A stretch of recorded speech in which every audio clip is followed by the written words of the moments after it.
رسول اللہ وسلم علیک یا حبیب اللہ۔ اللہم صلی وسلم علی رسولک الکریم وآلہ الطاہرین رب اغفر وارحم وانت خیر الراحمین۔ الحمدللہ وکفا وسلام علی عبادہ الذین اصطفیٰ، خصوصاً علی اشرف الانبیاء وعلی آلہ الکرماء واصحابہ الرحماء وعلی آلہ واصحابہ وازواجہ واہل بیتہ واولیاء امتہ اجمعین۔ اما بعد فاعوذ باللہ من الشیطان الرجیم، بسم اللہ الرحمن الرحیم۔ سبحان الذي أسرى بعبده ليلا من المسجد الحرام إلى المسجد الأقصى الذي باركنا حوله لنريه من آياتنا إنه هو السميع البصير۔ صدق الله مولانا العلي العظيم وبلغنا رسوله النبي الأمي الكريم ونحن على ذلك لمن الشاهدين والشاكرين والحمد لله رب العالمين۔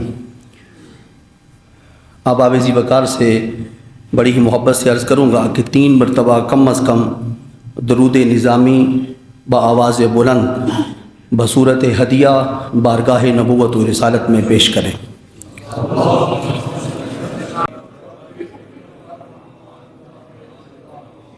جزاکم اللہ خیرہ۔ قرآن مجید فرقان حمید کی سورہ بنی اسرائیل کی ایک آیہ مبارکہ جو کہ پہلی آیہ مبارکہ ہے اور 15ویں پارے کا یہاں سے آغاز ہو رہا ہے، اس کا تلاوت کرنے کا اللہ رب العزت نے اس آخر کو آپ کے سامنے شرف عظیم عطا فرمایا۔ اس آیہ مبارکہ میں اللہ رب العزت نے اپنے محبوب کریم رؤوف الرحیم سرور کائنات فخر موجودات خلاصہ کائنات صلی اللہ علیہ وآلہ وسلم کے سفر معراج پاک کا ذکر خیر فرمایا ہے۔ سفر دنیا کے اندر ہر انسان ہی کرتا ہے، کسی کا دور کا سفر، کسی کا قریب کا سفر، کسی کا سفر مادیت کے لیے، کسی کا سفر زیارت و ملاقات، کسی کا سفر اکتساب فیض، کسی کے سفر کی غرض حصول علم، کسی کے سفر کی غرض اپنے شیخ کامل کا دیدار، صحبت میں حاضری، اپنا دامن دل ان کے سامنے بچھا کر پیش کر کے اپنے احوال باطنیہ عرض کر کے اور اپنی باطنی بیماریوں کا تذکرہ کر کے علاج کروانا۔ سفر کی اغراض میں مختلف، کوئی مال کے لیے سفر کرتا ہے، کوئی جان کے لیے سفر کرتا ہے، کوئی شفا طلبی کے لیے سفر کرتا ہے، کوئی عزیز و اقربا کے ساتھ اپنے تعلق کا اظہار کرنے کے لیے سفر کرتا ہے۔ دنیا کے اندر مختلف سفر کے اسباب ہیں، اغراض ہیں، مقاصد ہیں۔ جتنا عظیم کوئی ہوگا اس کے سفر کا مقصد بھی عظیم ہوگا۔ سفر کے اندر از خود عظمت نہیں آتی، سفر کو مقصد عظیم بناتا ہے۔ سفر کے اندر بظاہر کوئی عظمت نہیں ہے، سفر کو اس کا مقصد عظیم بناتا ہے۔ جتنا مقصد عظیم ہوگا اتنا ہی وہ سفر عظمتیں پائے گا۔ جس سفر مقدس کا اس آیہ مبارکہ کے اندر ذکر ہوا، اس کے اندر آقا کریم صلی اللہ علیہ وسلم کا اپنا ارادہ مبارک تو ہے ہی شامل کوئی نہیں۔ کہیں آقا کریم نے دستے دعا دراز بلند کر کے اللہ کریم کی بارگاہ ناز کے اندر یہ عرض نہیں کیا کہ مولا کریم مجھے بھی معراج کرا، مجھے بلندیاں عطا کر، مجھے اپنے پاس بلا، بلا حجاب اپنا دیدار مجھے عطا کر۔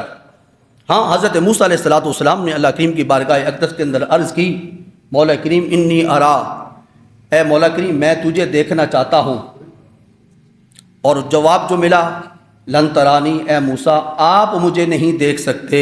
یہ نہیں فرمایا کہ کوئی بھی نہیں دیکھ سکتا۔ جملہ پہ توجہ شاید حضرات نے نہیں فرمائی۔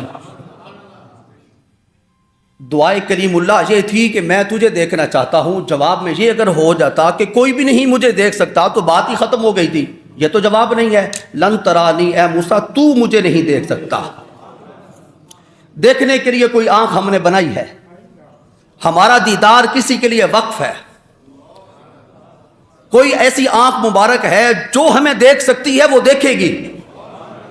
دیکھنے کے لیے ہم اسباب مہیا کریں گے.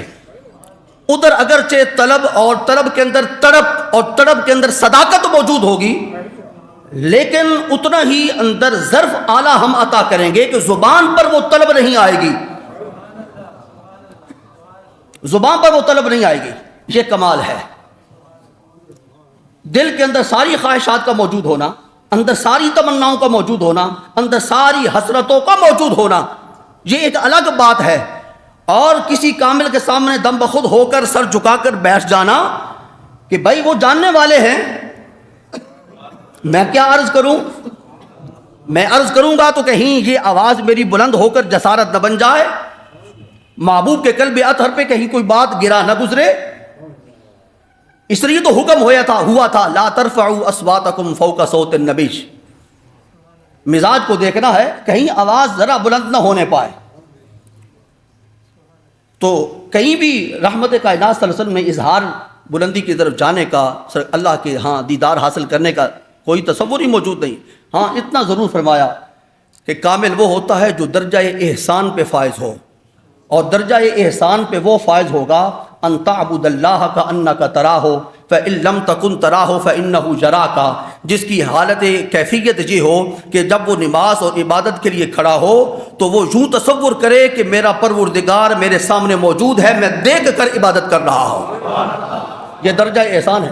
اس سے تھوڑا سا پتہ بتا دیا کہ بھئی ہم پر کچھ ایسے اوقات بھی آتے ہیں جن اوقات میں ہم ہوتے ہیں، ہمارا خدا ہوتا ہے، نہ وہاں پہ جبریل پرم آ سکتا ہے، نہ کوئی نبی آ سکتا ہے، نہ کوئی رسول آ سکتا ہے. اور وہ حدیث پاک کا جملہ میں آپ کو عرض کیے دیتا ہوں. رحمت کائنات صلی اللہ علیہ وآلہ وسلم نے ارشاد فرمایا لی مع اللہ وقت لا یسعنی فیہ ملک مقرب ولا نبی مرسلا. میری اور آپ کی تو بات ہی کوئی نہیں.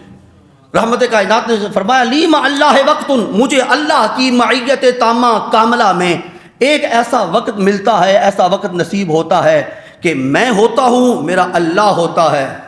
لا یسعنی فیہ ملک مقرب ولا نبی مرسلا. اور ان اوقات میں، ان لمحات میں، ان کیفیات میں، ان واردات میں، ان توجہات میں، ان تجلیات کے نزول میں صرف وہ میری طرف ہی متوجہ ہوتا ہے،